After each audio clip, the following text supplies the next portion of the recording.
Con ustedes, el señor embajador Miguel Calahorra.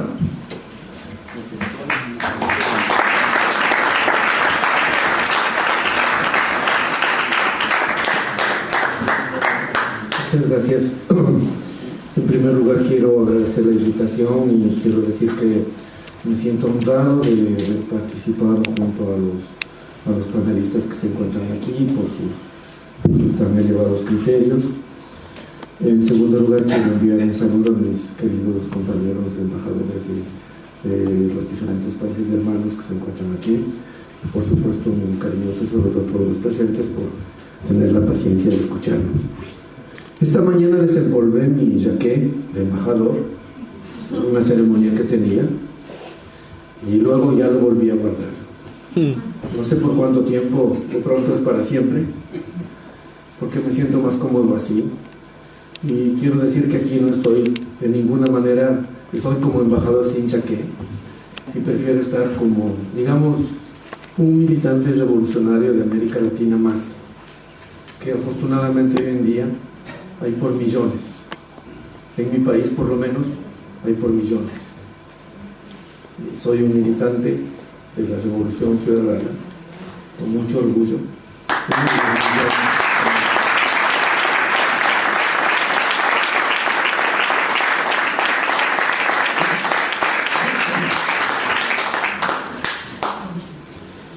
Esta es una especie más bien, digámoslo así, de testimonio, un poco de mi vida como militante. Esto de inicios del siglo XIX, cuando se suscita la independencia en nuestros países, y eso que para hoy día nos suenan a nosotros como grandes hombres como Bolívar, San Martín, Artigas, y que nosotros más bien les reconocemos como los padres de nuestra patria. Se puede saltar a fin del siglo XIX, cuando aparecen unos pequeños gigantes, unos Davids de América Latina. Esto a nosotros nos gusta mucho, por supuesto, Eloy Alfaro, que tuvo luchas guerrilleras a fines del siglo XIX y tomó el poder y cambió nuestro país hace un siglo.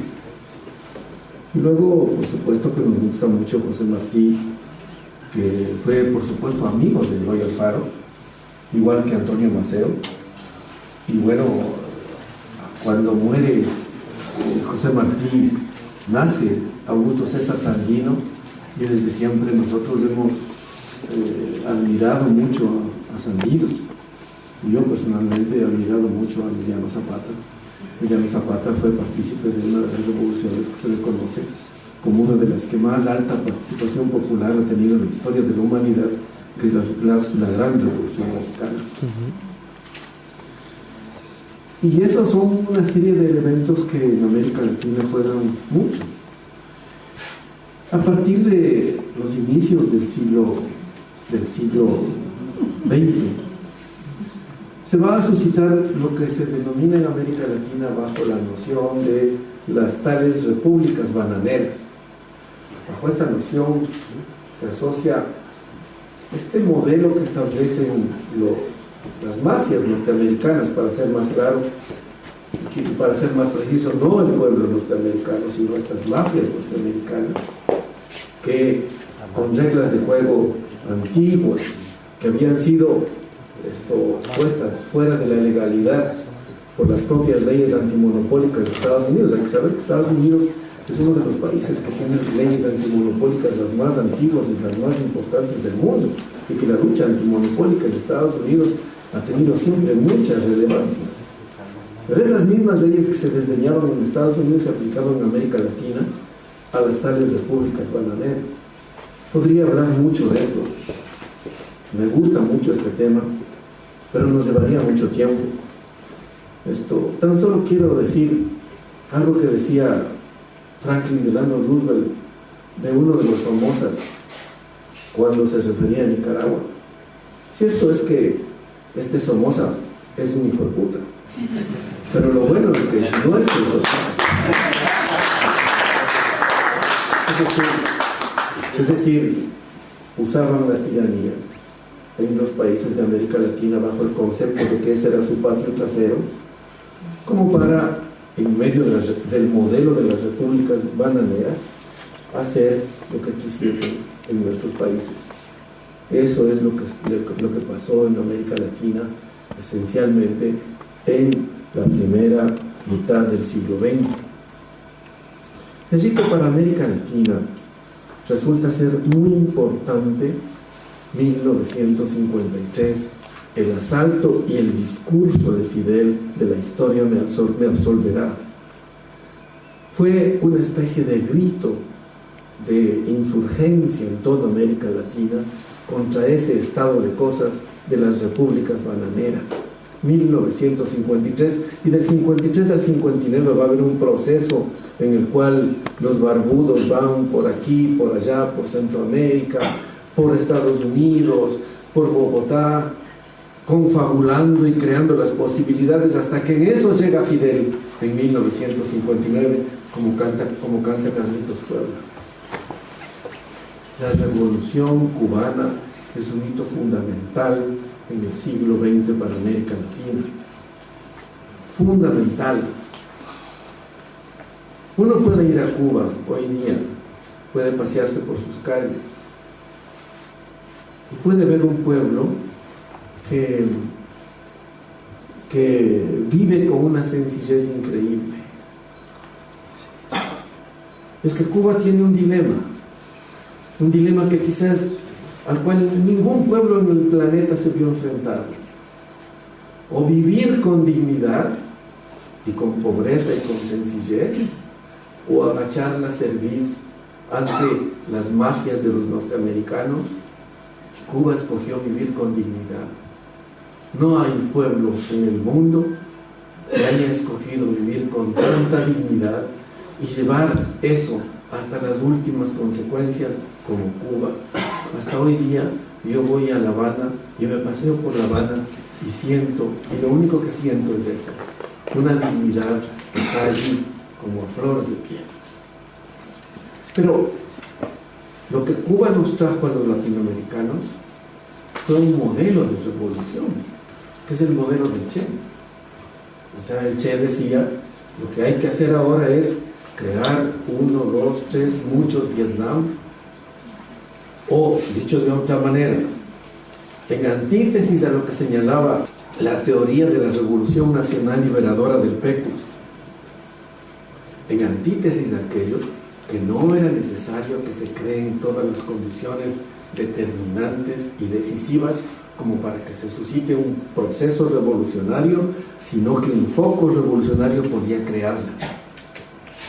Y eso propició en América Latina y desató una ola de insurgencia que consideraba que lo que había que hacer desde hoy en adelante era tomar las armas y con las armas ir a tomar el poder para entonces cambiar el estado de cosas y luchar en contra de la pobreza en América Latina, porque ojo, desde hace 5 o 6 siglos en América Latina el problema central, la batalla fundamental, la madre de todas las batallas, ha sido la lucha contra la miseria, porque lo más grave que se produce en América Latina es la instauración del sistema de los encomenderos, que trastocó totalmente la política redistributiva de la economía precolombina, arrojó a los indios, a los negros, a los montubios y a los pobres a las tierras más miserables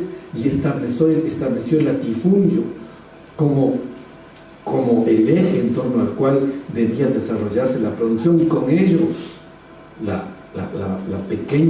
una pequeña cantidad de habitantes de América Latina, que nosotros les reconocemos como oligarcas, que vivían sobre la base de los millones de la miseria. América Latina es hasta hoy día el país más inequitativo del planeta. Eso es lo que es América Latina. Y ese es el problema central de América Latina, la pobreza. Entonces, viene el problema de la estrategia de la lucha armada. Y todos los revolucionarios de América Latina se organizan en torno a eso. Brasil, Argentina, Uruguay, me sobran los ejemplos, Chile, Bolivia, Perú, Colombia, me salto el Ecuador, me salto, porque el pueblo ecuatoriano es un poco especial, podríamos hablar también de eso. Venezuela, América Central, ¿ya? Pero la lucha armada no era el elemento fundamental a partir del cual se pensaba el cambio radical en la lucha por la pobreza. Y esto, diría yo, que tiene un punto crucial en la revolución nicaragüense en los años 80. En los años 80, para los latinoamericanos, queda claro una cosa, que no es posible luchar con las armas en la mano y tomarse el poder, porque siempre vendrán las mafias norteamericanas y colocarán la contrarrevolución e impedirán que ese poder revolucionario actúe en el sentido de eliminar la miseria y la pobreza y luchar por el bienestar de nuestros pueblos. Simplemente eso queda descartado, no era posible. Estamos en los años 80 ya. Pero sí hubo desde siempre las discusiones y los debates en el seno de los movimientos revolucionarios y de los luchadores populares era permanente, o la lucha armada o la lucha pacífica en el terreno de la democracia por lo que podría ser la materialización del Estado de Derecho. Esta pugna alentaba permanentemente los debates de los revolucionarios en América Latina. Y entonces hubo revolucionarios que ya escogían ese camino. Hay pioneros en ese sentido. Está Jacobo Arbenz en Guatemala, está Joao Goulart en Brasil, está el gran Salvador Allende en Chile, que dicen no, tenemos que escoger otro camino. El camino es el camino de la lucha democrática, el camino es el camino de la lucha pacífica, no es el camino de las armas, ¿ya? Y volvemos nuevamente a los años 80, en que yo debo declarar, como un revolucionario cualquiera, estábamos absolutamente, vamos a decir, desilusionados. No sabíamos qué hacer, ni de angas ni de mangas, ni por un lado ni por otro. Si se escogía el camino de la lucha armada, ahí estaba el ejemplo de Nicaragua. Venían simplemente los norteamericanos y aplastaban cualquier intención de cambio revolucionario. Si es que se ganaban las elecciones, ahí está lo que le hicieron a Allende. Se financió, la CIA financió un boicot total de la economía chilena e impidió que Allende lleve a cabo toda esta serie de realizaciones en el terreno de la lucha democrática. Entonces, ¿qué? Nada, ninguna alternativa, no había salida. Al tiempo, al fin de los 80, viene la caída del muro de Berlín. Hay tres factores sustanciales en este punto, a mi juicio, a fines de los años 80. El primer factor es la caída del muro de Berlín. Y entonces, definitivamente, los revolucionarios dicen, bueno, nosotros decimos, se terminó, esto ya no es posible. Simplemente no es posible. Todo esto de la Unión Soviética ha sido simplemente un cuento, ¿ya? Luego viene otro factor de suma importancia. Desde los años 40 se va amasando lo que podría ser la revolución de los semiconductores, que va poniendo en el canasto de basura los tubos de vacío. Esta revolución que viene desde los 40 de los semiconductores va a chocarse con que en los años 80 se produce este enorme cambio, este terrible cambio de lo analógico a lo digital, con lo cual simplemente las cosas chiquitas van a gobernar el mundo, y ahí va a ser posible por primera vez que las tesis de McLuhan de la aldea global sean posibles. Comienza a ser posible simplemente los postables, cualquier sistema que utilice sistemas digitales para comunicaciones, para procesamiento de datos, es posible, y ya no resulta ser posible en estas condiciones que se pueda cometer un acto, por ejemplo, de violencia sin que sea conocido hoy en día por todo el mundo y en tiempos reales. la guerra de 1991 fue transmitida como un partido de fútbol más, ¿no es cierto? Eso conocemos perfectamente. Pero hoy día ya no puede suscitarse inclusive ninguna agresión en la calle, porque eso es conocido por todo el planeta. O sea, las teorías de McLuhan son posibles gracias a lo que significó el proceso de la revolución de cambio de lo analógico a lo digital. Este es otro factor sustancial. Y luego, desde 1950, el señor Robert Solow, él es un economista liberal en realidad, comenzó a trabajar sobre lo que se llama el desarrollo sostenible. Y eso provocó que desde en 1989 ya presentó sus tesis sobre el desarrollo sostenible, y en 1990 se van a producir cambios sustanciales en todo lo que tiene que ver las consideraciones respecto de la naturaleza y del ambiente. Y se va configurando la tesis del desarrollo sostenible como una conjunción de tres factores: el factor de lo económico en su eficiencia, el factor de lo social en la búsqueda de la equidad, y el factor del cuidado de la naturaleza. El cuidado de la naturaleza hoy día resulta ser esencial, y los años 90 van a ver el nacimiento de una nueva rama de la ciencia, que es la economía ecológica. Esto aparece en los años 90. Pero en estas condiciones, quiero yo decir, en que estos cambios sustanciales se suscitan en el mundo, y en que en América Latina se vivía esta suerte de desilusión sobre cuál debía ser el camino a tomar, nuevamente en eso llega otro comandante, que ya no era Fidel. Esta vez el comandante era Hugo Chávez. El comandante Hugo Chávez señala una vía. La vía es una vía que recoge los nuevos paradigmas que se habían generado al tiempo. La vía de la lucha por la equidad, la transparencia como el único mecanismo que permita realizar la gestión pública, la paz, que es como el elemento más preciado que debemos cuidar todos los seres humanos, y por lo tanto el desecho a la violencia. La violencia no tiene ningún sentido, porque cualquier tipo de violencia siempre se introduce como una espiral que genera más y más violencia. Entonces, paz, transparencia, cuidado del medio ambiente, participación social, lucha por la equidad, resultan ser los nuevos paradigmas de esta revolución que plantea el comandante Chávez. Pero por sobre todo,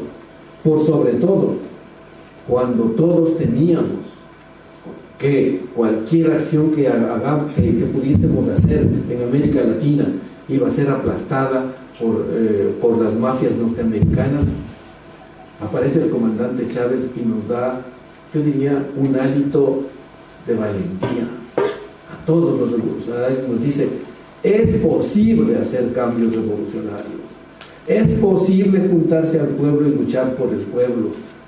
Muchos antes ya se plantearon la lucha por la paz. Entre otros, tuve la suerte de conocer al comandante Jaime Bateman, quien murió en 1981, y que en esos años ya se planteaba la necesidad de la paz, y que la paz era el único camino, no era el camino de la violencia, que luego culminó el comandante Carlitos Pizarro cuando en 1991 murió, luego de que, dejando las armas y con el M-19, se candidatizó, y en medio de su campaña electoral le asesinaron. ¿Ya? Es decir, este mensaje de paz no era nuevo, era un poco antiguo en América Latina por parte de los revolucionarios, pero es el comandante Chávez el que lo pone en boga, el que lo plantea y el que lo lleva a efecto en un proceso revolucionario en Venezuela que no tiene igual en América Latina. No sé por qué no se dice mucho de esto, pero seguramente debe ser porque efectivamente aquí en Europa los medios han atacado mucho al comandante Chávez, pero el comandante Chávez ha recibido el premio de las Naciones Unidas por haber sido el estadista que más batallas le ha ganado a esto incluye el problema más grave en América Latina, que es la pobreza. La reducción de la pobreza en Venezuela es una de las más elevadas que ha habido en el mundo. Pero luego, con Chávez, comienzan a aparecer otros revolucionarios en América Latina y que hoy día, afortunadamente, están llevando a cabo cambios sustanciales en América Latina. Por supuesto, Cuba, desde siempre. Por supuesto, en Nicaragua, el comandante Ortega, Lula, por supuesto, la presidenta de Argentina, en fin, el presidente de Uruguay, Mujica, por supuesto, nuestro compañero Evo Morales, y por supuesto también nuestro compañero presidente Rafael Correa. Ya no somos unos cuantos, somos una enorme tendencia que está ocurrida en todos los movimientos sociales de América Latina y que busca un cambio radical, y que hoy día ya no cree definitivamente que el camino es el camino de la violencia, sino el camino de la paz. Considera que la lucha democrática es fundamental para avanzar en este proceso de la lucha contra la miseria y la pobreza en América Latina. Los avances que se tienen en este terreno son importantes. Hoy día los pueblos de América Latina ya no miden a sus gobernantes por la bonita cara que les ponen, sino por los logros de lo que tiene que ver con el descenso de la pobreza, con el mejoramiento de la atención sanitaria, con el mejoramiento de la educación, con que tenemos que plantearnos en América Latina que absolutamente todos los niños tengan que tener acceso a una escuela, que un niño no puede ni debe trabajar. Hay millones de niños que trabajan todavía en América Latina y nosotros nos planteamos hasta el día de hoy que eso no puede suceder. Hay niños en América Latina que todavía mueren simple y llanamente por parasitosis, una cosa que se puede curar con un simple vermífugo, pero así mueren los niños en América Latina, en la pobreza. O sea, la pobreza sigue siendo nuestro principal enemigo, y en la lucha contra la pobreza se libra la madre de nuestras batallas. Pero América Latina no va a dar un paso atrás en todo lo que tiene que ver por la lucha por el buen vivir para toda América Latina, en medio de la paz, en medio de la transparencia, en medio de la participación social. Aquí están algunos de los logros que ha tenido tanto Venezuela como Ecuador. Fíjense ustedes en acciones sistemáticas. O sea, nuestro gobierno se enfoca fundamentalmente en la lucha contra la pobreza. Y nosotros hemos logrado en el Ecuador reducir la pobreza desde cerca del 40% hasta el 23%. Por cierto, nosotros estamos, creo que en cuanto a la lucha por la pobreza, detrás de lo que hizo el comandante Hugo Chávez. Pero el comandante Hugo Chávez es quien inauguró esta era, esta nueva, es quien inauguró esta gran vía para todos los latinoamericanos. Es quien nos invitó absolutamente a todos a perder el miedo, a demostrar que es posible hoy día para América Latina, como decía en este caso Salvador Allende, es posible y tiene que ser posible que los hombres y mujeres de América Latina salgan libres por las alamedas a pasearse con dignidad en toda América Latina. Muchas gracias.